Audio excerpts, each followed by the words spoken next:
ಮಹಾಭಾರತದ ರಹಸ್ಯಗಳು. ಈ ಕಾರ್ಯಕ್ರಮದ ಪ್ರಾಯೋಜಕರು ಆಶಿಕಾ ಅಗರಬತ್ತಿಗಳು, ಅತ್ಯುತ್ತಮ ಗುಣಮಟ್ಟದ ಸಂಕೇತ. ಸಿಂಹನಾದ ಮಾಡ್ತಾರೆ, ಇವರು ಸಿಂಹಘೋಷ ಮಾಡ್ತಾರೆ ಕೃಷ್ಣ ಅರ್ಜುನ ಇಬ್ಬರು. ಮತ್ತೊಮ್ಮೆ ಪಾಂಚಜನ್ಯ ದೇವದತ್ತ ಮೊಳಗಿಸ್ತಾರೆ, ಧನುಷ್ಟಂಕರ ಮಾಡ್ತಾನೆ ಗಾಂಡೀವವನ್ನು. ಆದರೆ ಹೆದರ್ಸೋಕೆ ಬೇಕಾದ್ದನ್ನೆಲ್ಲ ಮಾಡ್ತಾರೆ. ಹೆದರ್ಸೋದು ಅಂದರೆ ಆತ್ಮವಿಶ್ವಾಸವನ್ನು ಭಂಗಗೊಳಿಸೋ ಕೆಲಸವನ್ನು. ಸುತ್ತ ಇದ್ದ ಜಯದ್ರಥನನ್ನು ಕಾಯ್ತಾ ಇದ್ದವರಿಗೂ ನಿರ್ಣಯ ಆಗಿ ಹೋಯಿತು, ಜಯದ್ರಥ ಸತ್ತ ಅಂತ. ಕೊಂದಿಲ್ಲ, ಏನೂ ಇಲ್ಲ, ಒಂದು ಬಾಣವೂ ಬಿದ್ದಿಲ್ಲ. ಹೀಗೆ ಎಲ್ಲರನ್ನೂ ಮಣಿಸಿ ಓಡ್ತಾ ಇದ್ದ ಇವರೆದುರಿಗೆ ಹೀಗೆ ದುರ್ಯೋಧನನೇ ಬಂದು ನಿಂತಿದ್ದು ಅಂತ ಇದೆಯಲ್ಲ, ರಾಜನೇ ಬಂದು ನಿಂತಾಗ ಅದು ಅವರಲ್ಲಿ ಬಹಳ ಉತ್ಸಾಹ ಕೊಟ್ಟು ಅವ್ರು ಗೆದ್ವಿ ಅನ್ನೋ ತರಹದಲ್ಲಿ ಯೋಚನೆ ಮಾಡ್ತಾರೆ. ಪಾಪ ಕೃಷ್ಣನ ಸಮಸ್ಯೆ ಏನಂದರೆ ಕಟ್ಕೊಂಬಂದಿದ್ದು ಈ ಅರ್ಜುನನ್ನ, ಅವನಿಗೆ ಸದಾಕಾಲ ಕಾರುಣ್ಯವೇ.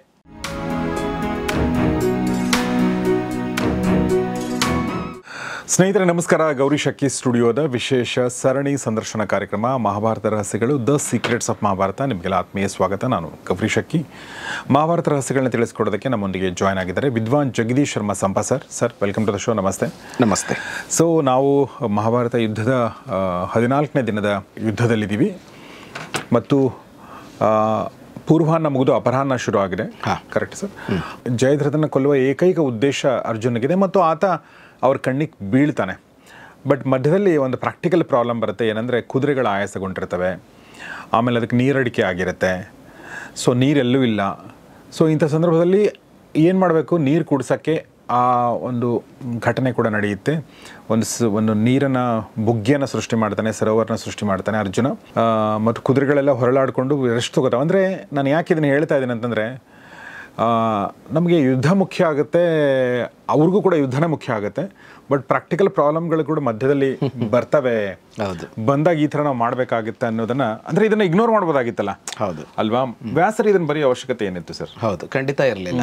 ಅಂದರೆ ನಾವು ಅವುಗಳನ್ನು ನೋಡುವಾಗ, ಅಂದರೆ ಈಗ ಕೃಷ್ಣ ಬಹಳ ಶಕ್ತಿಶಾಲಿ, ಅವನು ಪರಮಾತ್ಮ, ಅರ್ಜುನ ಏನು ಬೇಕಾದ್ರೂ ಮಾಡಬಲ್ಲ ಅನ್ನೋ ಥರ ವಿಚಿತ್ರವಾಗಿ ಏನೋ ಹೇಳಿಲ್ಲ ಅವರು ಅಂತ. ಅಂದರೆ ನಾವಿವಾಗ ಒಂದು ಸೂಪರ್ ಮ್ಯಾನ್ ಕಲ್ಪನೆಯಲ್ಲಿರುತ್ತಲ್ಲ, ಏನು ಬೇಕಾದರೂ ಮಾಡಬಲ್ಲ ಅಂತ. ಆದರೆ ಅದನ್ನು ಕಟ್ಟುವಾಗ, ಈಗ ಕೃಷ್ಣ ದೇವರೇ ಆದರೂ ಮನುಷ್ಯನಾಗಿ ಹುಟ್ಟಿದಾಗ ಮನುಷ್ಯನಿಗೆ ಬರುವ ಎಲ್ಲ ತೊಡಕು, ಸಮಸ್ಯೆ, ಕಷ್ಟ, ನಷ್ಟ ಇಷ್ಟು ಅವನಿಗೂ ಇದೆ ಅಂತ.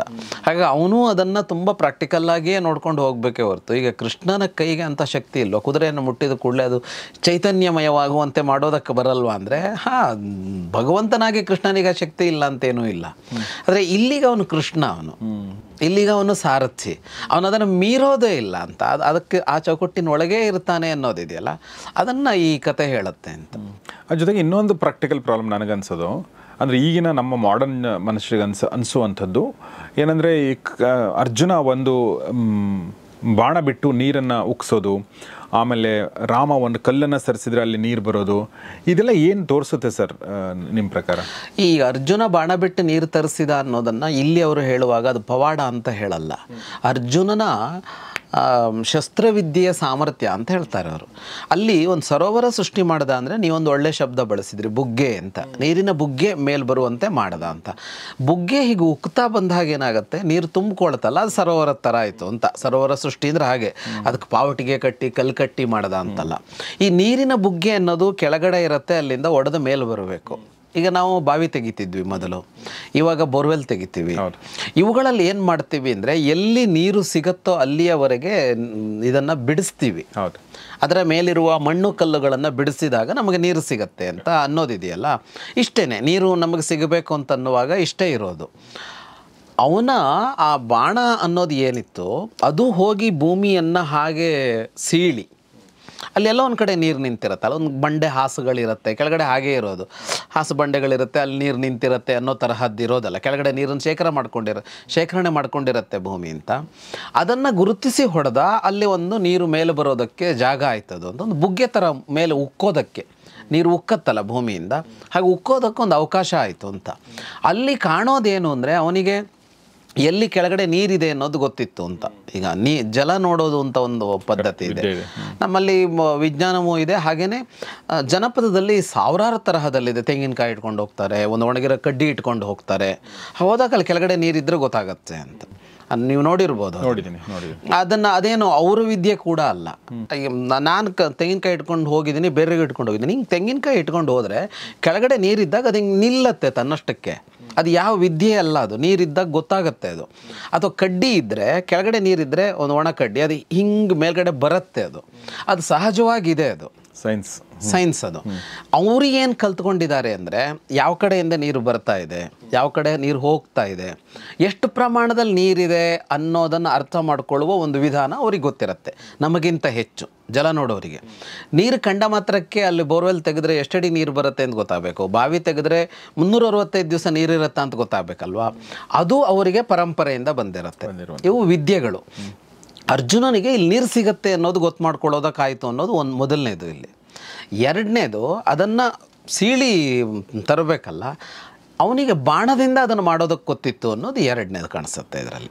ನೀರು ಭೂಮಿ ಅಂದರೆ ಒಂದು ಬಾವಿ ಇದ್ದರೆ ಭೂಮಿಯ ಸಮಾನವಾಗಿ ನೀರು ನಿಂತ್ಕೊಂಡಿರ್ತಿತ್ತು. ಅಂದರೆ ನೀವು ಕೆಳಗಡೆ ಇಳಿಬೇಕಾಗಿರಲಿಲ್ಲ ನೀರಿಗೆ ಅಂತ, ಅಷ್ಟೊಂದು ಶುದ್ಧವಾದ ಮತ್ತು ಅಷ್ಟೊಂದು ಸಮೃದ್ಧವಾದ ನೀರಿತ್ತು ಅಂತ ನಾವು 50 ವರ್ಷದ ಹಿಂದೆ ನಾವು ನಮ್ಮ ತಂದೆ ನೋಡ್ರೆ ನಾನು ಹೇಳ್ತಾ ಇದ್ದೀನಿ. ಈಗ 2000 ವರ್ಷಗಳ ಹಿಂದೆ ಭೂಮಿ ಅಂದರೆ ನೀರು ಎಷ್ಟಿದ್ದಿರ್ಬೋದು. ಹೌದು, ಈಗ ನಾವು ದಿನೇ ದಿನ ಈಗ ಬರ್ತಾ ಇರೋದೇನೆಂದರೆ ಅಂತರ್ಜಲ ಇಳಿತಾ ಇದೆ ಕೆಳಗೆ. ಅದರ ಅರ್ಥ ಏನಂದರೆ ಕೆಳಗಡೆ ನೀರು ಇರುವ ಜಾಗ, ನೀರು ಭೂಮಿಯಲ್ಲಿ ಇನ್ನೂ ಕೆಳಗೆ ಹೋಗ್ತಾ ಇದೆ ಅಂತ. ಅಂತರ್ಜಲ ಬಹಳ ಮೇಲಿತ್ತು ಅಂತ ನಾನು ಅವಾಗ ನೀವು ಹೇಳಿದಾಗೆ ಇಷ್ಟು ಸಾವಿರ ವರ್ಷಗಳಿಗೆ ಹಿಂದೆ ಹೋದಾಗ ಮಾನವಕೃತವಾದ ಇದು ತುಂಬ ಕಡಿಮೆ ಇತ್ತಲ್ಲ, ಹಾಗಾಗಿ ನೀರು ಬಹಳ ಮೇಲೆ ಸಿಗ್ತಾ ಇರ್ಬೋದು. ಅವನೇನಿವಾಗ ಈಗ ಬೋರ್ವೆಲ್ ತೆಗಿಯೋರು 500 ಅಡಿ, 1000 ಅಡಿ, 2000 ಅಡಿ ಅಂತೆಲ್ಲ ಹೋಗ್ತಾರಲ್ಲ, 2000 ಅಡಿಗೆ ಒಂದು ಬಾಣ ಹೋಗ್ಬೇಕಾಗಿಲ್ಲ. 5 ಅಡಿ ಕೆಳಗೆ ಹೋದ್ರೆ ನೀರು ಸಿಕ್ಕಿರ್ಬೋದಲ್ಲ. ಹೌದು ತುಂಬ ಇನ್ನೊಂದು ಮೊನ್ನೆ ನಾನು ನಮ್ಮ ಯಾರು ನಮ್ಮ ಸಂಜಯ್ ಗುಬ್ಬಿಯವರ ಒಂದು ಡಾಕ್ಯುಮೆಂಟ್ರಿ ಫಿಲ್ಮ್ ಎಕ್ಸಿಬಿಷನ್ ಇತ್ತು, ನೋಡಕ್ಕೆ ಹೋಗಿದ್ದೆ. ಅದರಲ್ಲಿ ಬೇಸಿಗೆನಲ್ಲಿ ಆನೆಗಳಿಗೆ ನೀರು ಬೇಕಾದಾಗ ಆನೆಗಳು ನದಿಯ ಪಕ್ಕದಲ್ಲಿ, ನದಿ ಕೂಡ ಒಣಗಿ ಹೋಗಿರುತ್ತೆ, ಬಟ್ ನದಿಯ ಪಕ್ಕದಲ್ಲಿ ಗಿಡದ ಪಕ್ಕದಲ್ಲಿ ಕೆಲವೊಂದು ಕಡೆ ನೀರಿರೋದು ಆನೆಗೆ ಗೊತ್ತಾಗುತ್ತೆ. ಅಂದರೆ ಭೂಮಿ ಒಳಗಡೆ ಆ ಒಂದು ಸೊಂಡಿಲಿಂದ ಅದು ಹಿಂಗೆ ಬಗೆದ ಹೋದಂಗೆ ಅಲ್ಲಿ ನೀರು ಬರುತ್ತೆ. ಅದನ್ನು ತೋರಿಸಿದಾರೆ ಅವರು ಆನೆಗೆ. ಯಾಕೆಂದ್ರೆ ಆನೆಗೆ ಕೊಚ್ಚೆ ನೀರು ಇಷ್ಟ ಆಗಲ್ಲ, ಅದಕ್ಕೆ ಶುದ್ಧವಾದ ನೀರು ಬೇಕು. ಅಲ್ಲಿ ನೀರು ಇರುತ್ತೆ, ಬಟ್ ಅದರಲ್ಲಿ ಬೇರೆ ಬೇರೆ ಪ್ರಾಣಿಗಳೆಲ್ಲ ಕೊಚ್ಚೆ ಮಾಡಿಬಿಟ್ರೆ ಅದು ಕುಡಿಯಲ್ಲ ಮತ್ತು ಅದನ್ನು ಯೂಸ್ ಮಾಡಲ್ಲ. ಆ ಶುದ್ಧ ನೀರಿನ ಸಲುವಾಗಿ ಅದು ಹಿಂಗೆ ಬಗ್ದಾಗ ಅದು ಸಿಗುತ್ತೆ. ಆಮೇಲೆ ಇನ್ನೂ ಒಂದು, ಈ ನಮ್ಮ ಹಳ್ಳಿಗಾಡಲ್ಲಿ ಈ ಹಳ್ಳಕ್ಕೆ ಹೋದ್ರೆ ನೀವು ಹಳ್ಳದಲ್ಲಿ ವರ್ತೆಗಳಿರ್ತಾವೆ, ಅವ್ರವ್ರ ವರ್ತೆಗಳು ಅವ್ರು ಮಾಡ್ಕೋತಾರೆ, ನನ್ನ ವರ್ತೆ ನನಗೆ ಆ ಥರ ಮಾಡ್ಕೋತಾರೆ. ತೆಗಿತಾ ಹೋದಂಗೆ ಅಲ್ಲಿ ನೀರು ಬರುತ್ತೆ. ಹೌದು, ಸೊ ಅಲ್ಲಿ ನೀರು ಹಿಡ್ಕೊಂಡು ಬರ್ತಾರೆ. ಹೌದು. ಸೊ ಇದರಲ್ಲಿ ತುಂಬಾ ಪವಾಡ ಅನ್ನೋಂಥದ್ದು ಏನೂ ಇಲ್ಲ. ಮತ್ತು ಆ ಭೂಮಿ ಆಗ ಅದು ಕಾಡಿನ ಭೂಮಿ ಅಂತಲೇ ಅದು. ಈ ಕುರುಕ್ಷೇತ್ರ ಅನ್ನೋದು ಅವತ್ತೇನಿತ್ತು, ಇವತ್ತು ನಾಡಾಗಿದೆ ಅನ್ನೋದು ಬಿಟ್ಟರೆ ಕಾಡು ಬಹಳ ದಟ್ಟವಾಗಿದ್ದ ಜಾಗ ಅದು. ಅದರ ಪಕ್ಕದಲ್ಲಿದ್ದ ಒಂದು ಬಯಲಾಗಿರೋದ್ರಿಂದ ಎಲ್ಲ ದೃಷ್ಟಿಯಿಂದಲೂ ನೀರು ಸಹಜವಾಗಿ ಮೇಲೆ ಇರ್ತು. ಹಾಗಂದ್ರೆ ಅದನ್ನ ನಾವು ನೋಡುವಾಗ ಏನು ಮಾಡ್ತೀವಿ ಅಂದರೆ ಇವೆಲ್ಲ ಅತಿಮಾನುಷ ಅಂತಲೇ ನೋಡೋಕೆ ಹೋಗ್ತೀವಲ್ಲ, ಅದಲ್ಲ ಅಂತ. ಇಲ್ಲಿ ಎರಡೇ ಅಂದರೆ ನಾನು ಹೇಳ್ತಿರೋದು, ಅವನಿಗೆ ಅದೆರಡು ಗೊತ್ತಿತ್ತು ಅಂತ ಅಷ್ಟೇ. ಇಲ್ಲಿ ನೀರು ಇದೆ ಅಂತ ಗೊತ್ತಿತ್ತು, ಅದನ್ನು ಬಗೆಯೋಕೆ ಗೊತ್ತಿತ್ತು. ಈಗ ಆನೆ ಸೊಂಡ್ಲಿಂದ ಬಗ್ದಾಗ ಇವನಿಗೆ ಬಾಣದಿಂದ ಅದನ್ನು ಬಿಡಿಸೋಕೆ ಗೊತ್ತಿತ್ತು ಅಂತ. ಮತ್ತು ಇವರು ವ್ಯಾಸರ ಹೇಳ್ತಾ ಇರೋದು ಕೂಡ ಅದನ್ನೇ ಅಂತ. ಅವನ ಸಾಮರ್ಥ್ಯ ಇಲ್ಲಿ ಏನು ಅಂತ ಹೇಳೋದು ಇಷ್ಟನ್ನೇ ಅಂತ. ಹಾಗಾಗಿ ಅಲ್ಲೊಂದು ಸರೋವರವೇ ನಿರ್ಮಾಣ ಆಯಿತು ಅಂತ. ಸರೋವರ ನಿರ್ಮಿಸೋಕೆ ಹೊರಟಿದ್ದಲ್ಲ. ಆದರೆ ನೀರು ಕೆಲವು ಸಲ ಎಷ್ಟು ಸಿಕ್ಕಿಬಿಡತ್ತೆ ಅಂದರೆ, ಸಣ್ಣ ನೀರು ಸಾಕಾಗಿದ್ರೂ ಯಥೇಚ್ಛ ನೀರು ಸಿಕ್ಕಿಬಿಡತ್ತಲ್ಲ, ಸರೋವರದಷ್ಟು ಆಯ್ತಲ್ಲಿ ಅಂತ. ಅದನ್ನು ಕೃಷ್ಣ ಕುದುರೆಯ ಇದನ್ನೆಲ್ಲ ಏನು ಆಯಾಸ ಎಲ್ಲ ಬಗೆಹರಿಸಿದ ಅಂತ ಅದನ್ನು ಹೇಳ್ತಾರೆ. ತೇಷಾಂ ಶ್ರಮಂಚ ಗ್ಲಾನಿಂಚ ವಮಥುಂ ವರ್ಣಾನ್ ಸರ್ವಂ ವ್ಯಪಾನದತ್ ಕೃಷ್ಣ ಕುಶಲೋ ಹ್ಯಶ್ವಕರ್ಮಣಿ ಅಂತ.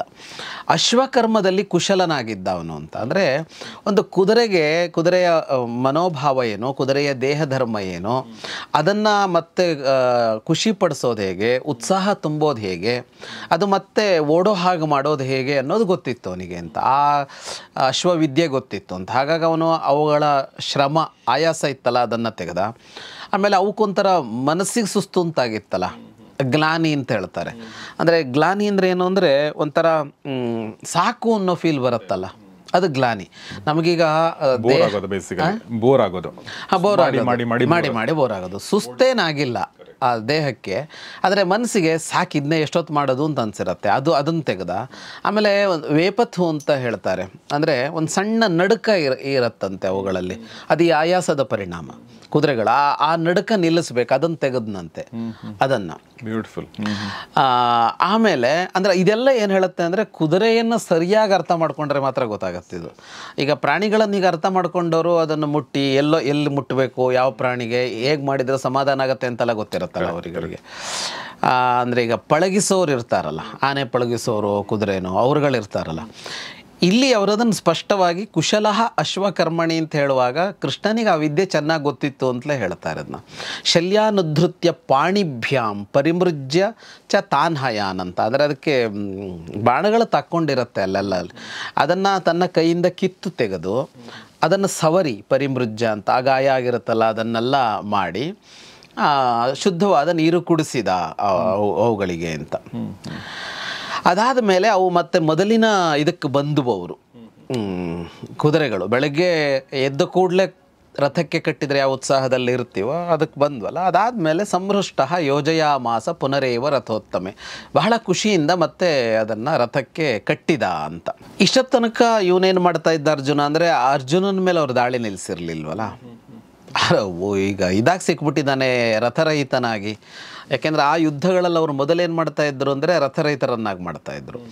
ನೆಲಕ್ಕೀಳ್ದ ಅಂದರೆ ಸಿಕ್ಕಾಕೊಂಡ್ಬಿಟ್ಟ ಅಂತ ಅರ್ಥ. ರಥದಲ್ಲಿದ್ದರೆ ತಪ್ಪಿಸಿಕೊಳ್ಳುವ ಅವಕಾಶ ಎಲ್ಲವೂ ಅವನಿಗೆ ಜಾಸ್ತಿ ಇದೆ, ಮತ್ತು ಆ ಸಮಾನವಾಗಿ ನಿಂತು ಯುದ್ಧ ಮಾಡೋದಕ್ಕಾಗತ್ತೆ. ನೆಲಕ್ಕೀಳಿದ್ರೆ ಅವರೆಲ್ಲ ಎತ್ತರದಲ್ಲಿರ್ತಾರೆ, ಕುದುರೆಗಳಲ್ಲಿರ್ತಾರೆ, ಆನೆಗಳಲ್ಲಿರ್ತಾರೆ, ರಥಗಳಲ್ಲಿರುತ್ತಾರೆ, ಎಲ್ಲ ಎತ್ತರ ಇದೆ. ಇವನು ಕೆಳಗಿದ್ದಾನೆ, ಕೆಳಗಿಂದ ಮಾಡಬೇಕು. ಆಮೇಲೆ ತಪ್ಪಿಸಿಕೊಳ್ಳುವ ಸಾಧ್ಯತೆ ಅತ್ಯಂತ ಕಡಿಮೆ ನೆಲದಲ್ಲಿದ್ದಾಗ.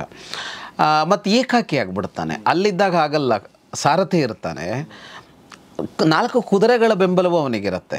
ಅಂದರೆ ಕುದುರೆಗಳು ಇವನ ಜೊತೆಗೆ ಯುದ್ಧ ಮಾಡ್ತವೆ ಅಂತಲೇ ಲೆಕ್ಕ, ಯಾಕೆಂದರೆ ಎಲ್ಲಿ ಬೇಕೋ ಅಲ್ಲಿಗೆ ತಗೊಂಡು ಹೋಗ್ತವೆ ಅನ್ನೋದೆಲ್ಲ ಇದೆ. ಇಲ್ಲಿ ಅದು ಯಾವುದೂ ಇಲ್ಲ, ಎಲ್ಲ ತರಹದಲ್ಲಿ ಸಿಕ್ಕಾಕ್ಕೊಳ್ತಾನೆ ಅಂತ.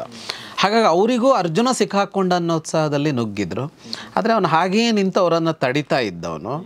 ಯಾವಾಗ ಕೃಷ್ಣ ಇದಿಷ್ಟು ಮಾಡಿ ರಥಕ್ಕೆ ಕಟ್ಟಿದನೋ ಅದನ್ನು ಗಮನಿಸಿದವನು ಅವನು ಬಂದು ರಥವನ್ನು ಏರ್ಕೊಳ್ತಾನೆ. ಅವರು ಭಾಳ ನಿರಾಸೆ ಆಗಿಬಿಡುತ್ತಂತೆ ಉಳಿದವರಿಗೆ. ವಿನಿಶ್ವಸಂತಸ್ತೆ ರಾಜನ್ ಭಗ್ನ ದಂಷ್ಟ್ರ ಯುವೋರಗ ಅಂತ, ಹಲ್ಲಿಕ್ಕಿತ್ತ ಹಾವಿನಂತೆ ಆದರು ಅಂತ ಹೇಳ್ತಾನೆ ಸಂಜಯ. ಭಗ್ನ ದಂಷ್ಟ್ರ ಯುವೋರಗ ಅಂತ, ಕಚ್ಚೋಕೆ ಅಂತ ಬಂದಿತ್ತು ಹಾವು, ಆದರೆ ಅದಕ್ಕೆ ಹಲ್ಲಿರಲಿಲ್ಲ ಅಂತ. ಹಾಗಾಗಿ ಹಲ್ಲಿಕ್ಕಿತ್ತ ಹಾವಿನಂತೆ ಆಗಿಬಿಟ್ರು. ತಮಗೆ ಬೈಕೊಂಡಿರುತ್ತೆ, ಅಂದರೆ ಧಿಕ್ಕಾರ ಅಂತ ಬೈಕೊಂಡ್ರಂತೆ. ಅಯ್ಯೋ ಇದು ಏನಾಗೋಯ್ತು ಇದು ಅಂತ ಬೈಕೊಂಡ್ರಂತೆ ಅವರು. ಯಾಕೆಂದರೆ ಕೈಗೆ ಸಿಕ್ಕಿದ ಅಂತ ಅಂದವನು ಹೀಗಾಗ್ಬಿಟ್ನಲ್ಲ ಅಂತ. ಅಂದರೆ ಒಂದು ಮಕ್ಕಳಾಟದಂತೆ ಮಾಡಿಬಿಟ್ಟ ಅಂತ ಮಾತಾಡಿಕೊಂಡಂತೆ. ಬಾಲಕ್ರೀಡನಕೇನೇವ ಅಂತ. ಅಂದರೆ ಇಷ್ಟು ಒಂಥರ ಆಟಿಕೆ ಥರ ಆಗ್ಬಿಡ್ತಲ್ಲ ಇವರಿಬ್ಬರಿಗೆ ನಾವು ಅಂತ, ಕೃಷ್ಣಾರ್ಜುನರಿಗೆ ಅಂತ. ಇಷ್ಟು ಮಹಾ ಯುದ್ಧ ನಡೀತಾ ಇದೆ, ಇಷ್ಟು ಸೈನ್ಯ ಸುತ್ತುವರೆದಿದೆ, ಆರಾಮಾಗಿ ಬರ್ತಾರೆ, ರಥ ನಿಲ್ಲಿಸ್ತಾರೆ, ಅವನು ಕುದುರೆ ಬಿಚ್ತಾನೆ, ಇವನು ಬಾಣೆ ಬಿಟ್ಟು ನೀರು ತರಿಸ್ತಾನೆ, ಅವನು ನೀರು ಕುಡಿಸ್ತಾನೆ, ಮೈ ದಡುತ್ತಾನೆ, ಏನೇನೋ ಮಾಡ್ತಾನೆ, ಇವನು ನಮ್ಮನ್ನು ತಡಿತಾನೆ. ಏನೂ ಮಾಡೋಕ್ಕಾಗಲಿಲ್ಲ ನಮಗೆ ಇಷ್ಟೊತ್ತಾಗುವಾಗಲೂ. ಕೃಷ್ಣನಿಗೂ ಏನೂ ಮಾಡೋಕ್ಕಾಗಲಿಲ್ಲ, ಕುದುರೆಗಳಿಗೆ ಏನೂ ಮಾಡೋಕ್ಕಾಗಲಿಲ್ಲ, ಅರ್ಜುನಿಗೂ ಏನೂ ಮಾಡೋಕ್ಕಾಗಲಿಲ್ಲ. ಇದು ಒಳ್ಳೆ ಮಕ್ಕಳಾಟಿಕೆ ಥರ ಆಗೋಯ್ತು ನಮ್ಮದು ಅಂತ. ಅಂದರೆ ನಮ್ಮನ್ನು ಆಟದ ಬೊಂಬೆ ಥರ ಮಾಡಿಬಿಟ್ಟ ಅಂತ. ಅದರಲ್ಲಿ ಅಷ್ಟು ಲಕ್ಷ್ಯಕ್ಕಿಲ್ಲದೆ ಆಗ್ಬಿಟ್ಟುವ ಅಂತ ಅನ್ನಿಸ್ತಂತೆ ಅವರಿಗೆ. ಇಷ್ಟು ಮಾಡಿದವರು ಅವರು ಮುಂದುವರಿತಾರೆ ಹಾಗೇನೆ ರಥವನ್ನು ತಗೊಂಡು. ಅವರು ಹೋಗ್ತಾ ಇರುವಾಗ ಮತ್ತೆ ಸೈನಿಕರುಗಳು ಕೂಗಿಕೊಳ್ತಾರೆ, ಬೇಗ ಬೇಗ ಅಂತ. ಅಂದರೆ ಹೋಗಿ ತಡಿಬೇಕದನ್ನು ಅಂತ. ಯಾಕೆಂದ್ರೆ ಜಯದ್ರಥನ ಹತ್ರ ಹೋಗಿಬಿಡ್ತಾರೆ ಅವರು, ತಡೀರಿ ಅಂತ ಕೂಗುತ್ತಾರೆ. ಮಾತಾಡಿಕೊಂಡು ಮುನ್ನುಗ್ಗುತ್ತಾರೆ. ಆದರೆ ಇನ್ನಷ್ಟು ಜನಕ್ಕೆ ಅವರು ಯುದ್ಧಕ್ಕೆ ತೊಡಗಬೇಕು ಅಂತಲೇ ಅನ್ನಿಸ್ದೇ ಆಶ್ಚರ್ಯಚಕಿತರ ನಿಂತು ಬಿಡ್ತಾರಂತೆ.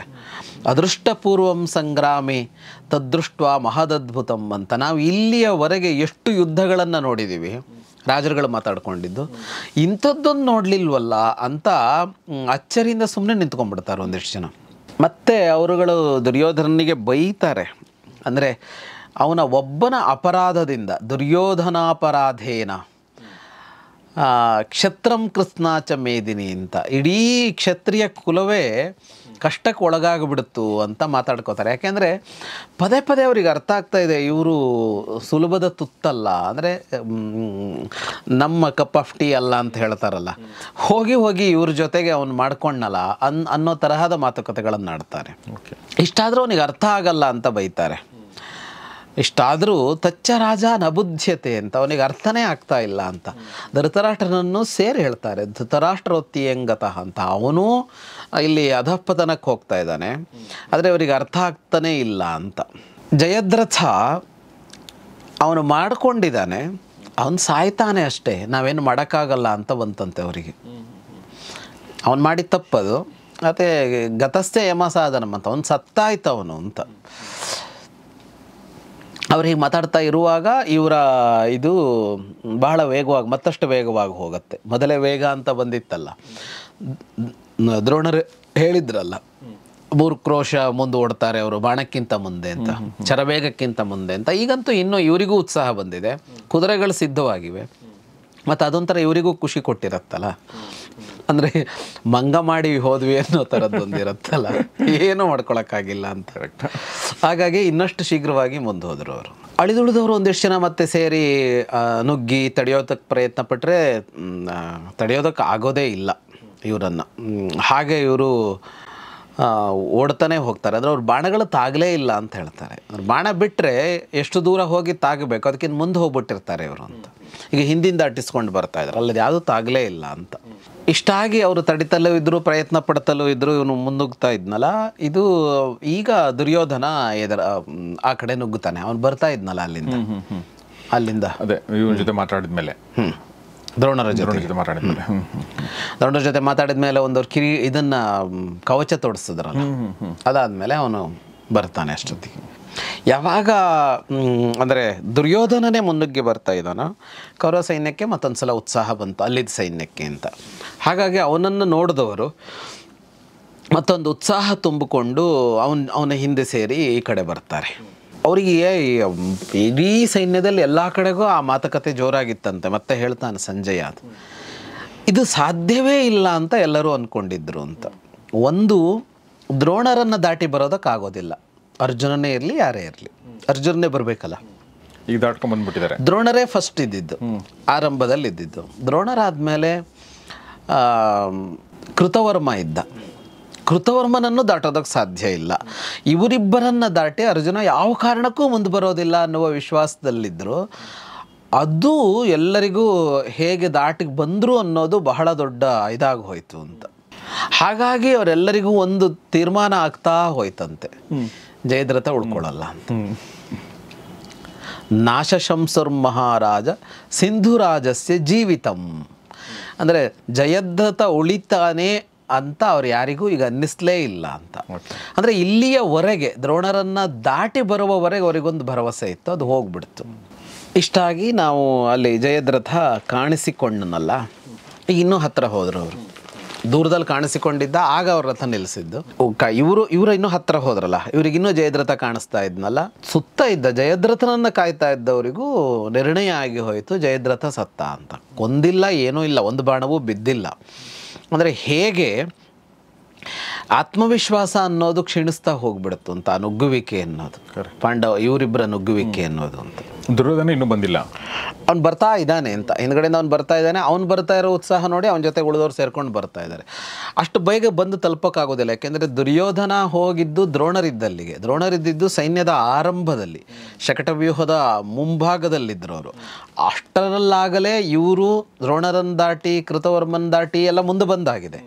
ಇವರ ರಥದ ವೇಗ ಸುಲಭದ್ದಲ್ಲ. ದುರ್ಯೋಧನ ಅಲ್ಲಿ ಹೋಗಿ ದ್ರೋಣರ ಹತ್ರ ಮಾತಾಡಿಕೊಂಡು ಇದು ಕವಚ ಧರಿಸ್ಕೊಂಡು ಸಮಯ ತಗೊಂಡಿದೆ. ಈಗ ಅವನು ಹಿಂಬಾಲಿಸಿಕೊಂಡು ಬರಬೇಕು, ಮತ್ತು ಅವನು ಸೈನ್ಯ ಸಮೇತನಾಗಿ ಬರ್ತಾ ಇದ್ದಾನೆ. ಇವ್ರದ್ದು ಒಂದೇ ರಥ ಓಡುತ್ತಾ ಇದೆ.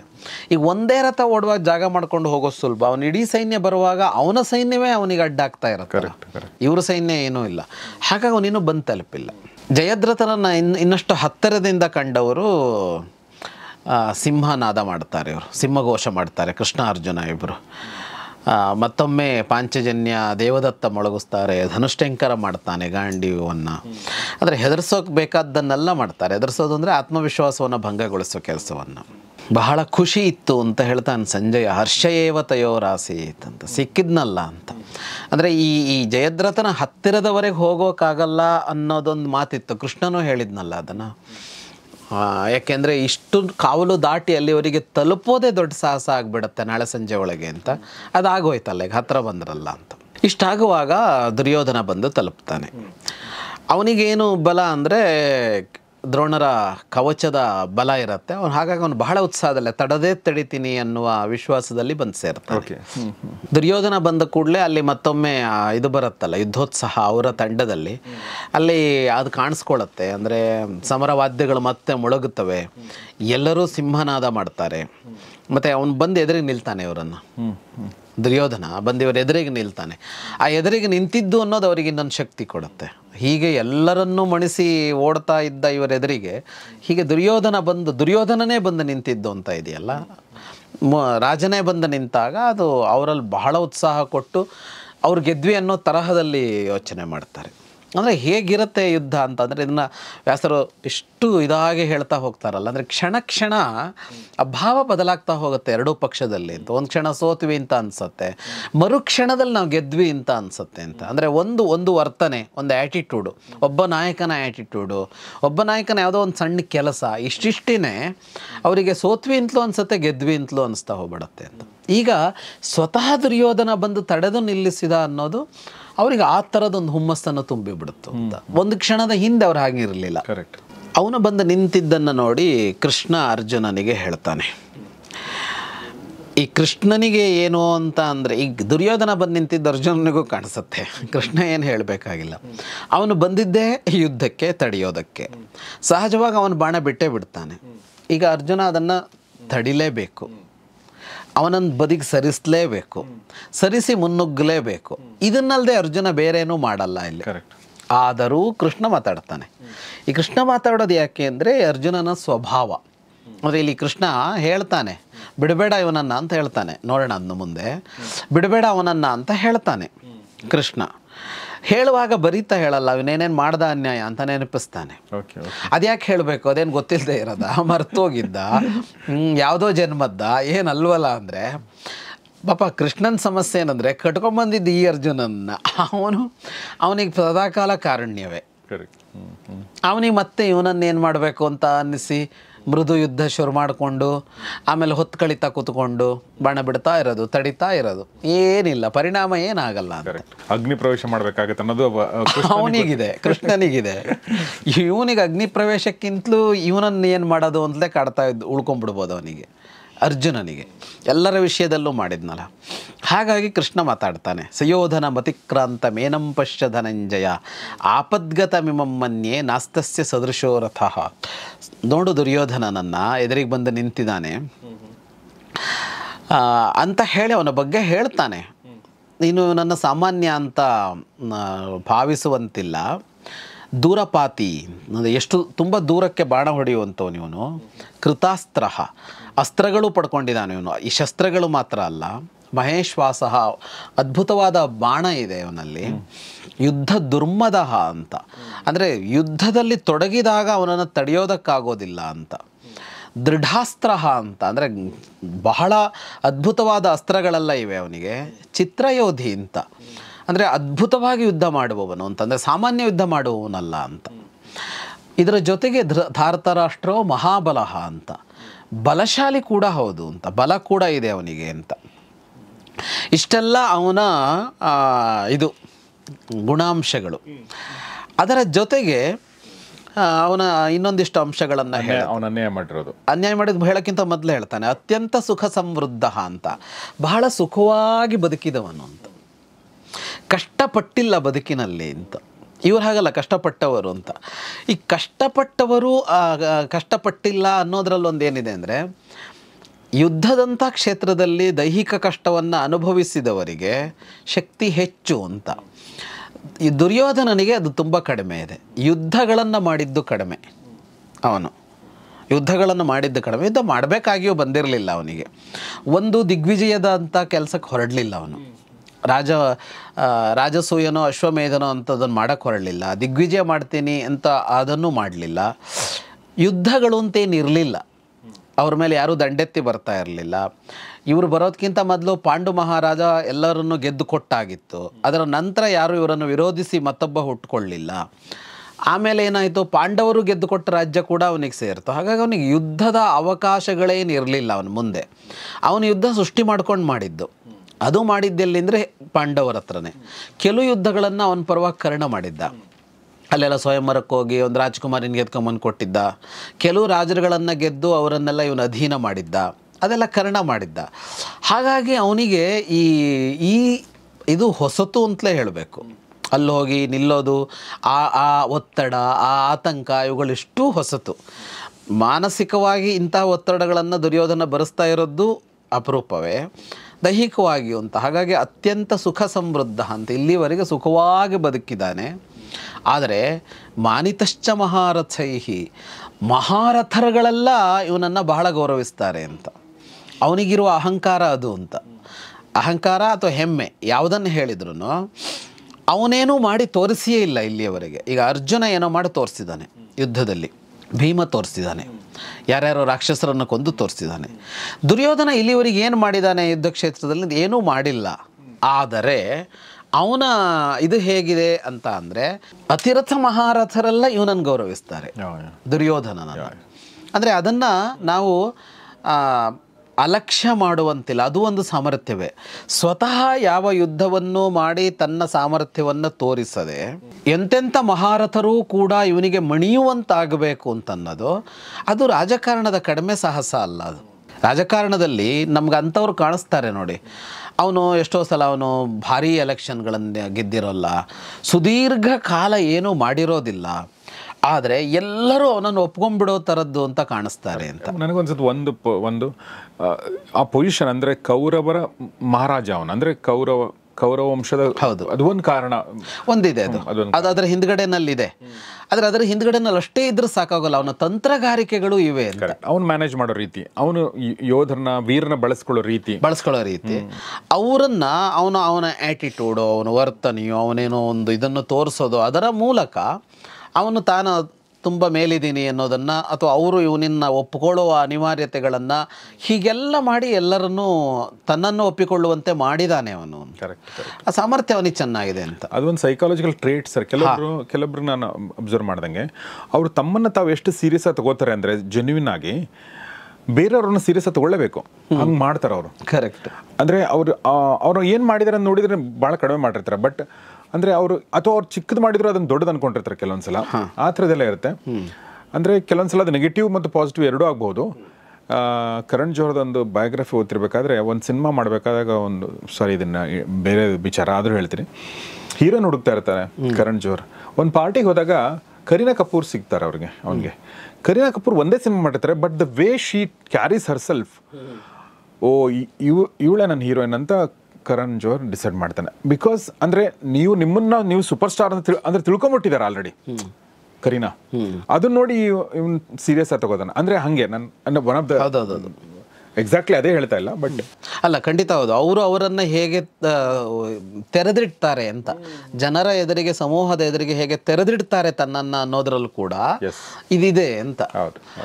ಅದು ದುರ್ಯೋಧನನಲ್ಲಂತೂ ಭಾಳ ಚೆನ್ನಾಗಿ ಕಾಣಿಸುತ್ತೆ. ಈ ಎಲ್ಲ ಕ್ಷೇತ್ರದಲ್ಲೂ ಕಾಣಿಸುತ್ತೆ ಇದು ಅಂದರೆ ರಾಜಕಾರಣದಲ್ಲಿ ಮಾತ್ರ ಅಲ್ಲ. ಈಗ ನೀವು ಹೇಳಿದ್ರಲ್ಲ ಈ ಉದಾಹರಣೆ, ಕರೀನಾ ಕಪೂರ್ ಉದಾಹರಣೆ ಥರ, ಅವರನ್ನು ನೋಡಿದಾಗ ಆ ಕ್ಷೇತ್ರದಲ್ಲಿ ಇವನೊಂದು ಜನ ಅನ್ನೋ ಥರ ಅವರು ಬಿಂಬಿಸಿಬಿಡ್ತಾರೆ. ನೀವು ಅವನ ಹಿಂದ್ಗಡೆ ತೆಗೆದು ನೋಡಿದರೆ, ಬಯೋಡಾಟಾ ತೆಗೆದು ನೋಡಿದ್ರೆ ಏನಂತದ್ದಿಲ್ಲ, ಆದರೆ ಜನ ಒಪ್ಕೊಂಡಿರ್ತಾರೆ. ಅದನ್ನು ನಾವು ಬೇಡದ್ದು ಅಂತ ಹೇಳೋದಕ್ಕಾಗೋದಿಲ್ಲ. ಅಂದರೆ ಅದು ಸಂಪೂರ್ಣ ಸುಳ್ಳೇ ವ್ಯಕ್ತಿತ್ವ ಆದರೆ ಅವನೇ ಪೆಟ್ಟು ತಿಂತಾನೆ, ನಾಳೆ ಹಂಗೂ ಇರುತ್ತೆ, ಆಗುತ್ತೆ. ಆದರೆ ಇಲ್ಲ, ಅದೇನೂ ಅಲ್ಲ. ಈಗ ಅವನು ಒಳಗೇನೂ ಇಲ್ಲ ಅಂತ, ಸಾಮರ್ಥ್ಯ ಇಲ್ಲ ಅಂತ ಹೇಳೋಕ್ಕಾಗಲ್ಲ. ಆದರೆ ಇರುವ ಸಾಮರ್ಥ್ಯವನ್ನು ಏನು ಇದಕ್ಕೆ ಹಚ್ಚದೆ, ಹೊರಗೆ ಹಚ್ಚದೆಯೂ ಇವನು ಸಮರ್ಥ ಅಂತ ತೋರಿಸಿಕೊಂಡಿದ್ದ ಅವನ ಸಾಮರ್ಥ್ಯ. ಹೀಗೆ ಹೇಳ್ತಾ ಹೋಗ್ತಾನೆ. ಇನ್ನಷ್ಟು ಹೇಳ್ತಾನೆ ಕೃಷ್ಣ ಅರ್ಜುನನಿಗೆ ದುರ್ಯೋಧನನ ಬಗ್ಗೆ. ಅರ್ಜುನ್ಗೆ ಕೃಷ್ಣ ಅವಾಗವಾಗ ಭಗವದ್ಗೀತೆ ಪ್ರವಚನ ಮಾಡಲೇಬೇಕು, ಇಲ್ಲ ಅಂದರೆ ಹೌದು. ಸೊ ಅದು ಹಂಗೆ ಕೆಲವೊಬ್ರು ಇರ್ತಾರೆ ಹಂಗೆ. ಬಟ್ ಕೃಷ್ಣನಂತವ್ರು ಸಿಗ್ಬೇಕಲ್ಲ ಎಲ್ರಿಗೂ, ಅಲ್ವಾ? ಹೌದು, ಎಲ್ಲರೂ ಅರ್ಜುನ್ ಥರನೇ ಇರ್ತಾರೆ, ಬಟ್ ಕೃಷ್ಣನ್ ಥರ ಸಿಗಲ್ಲ. ಹೌದು.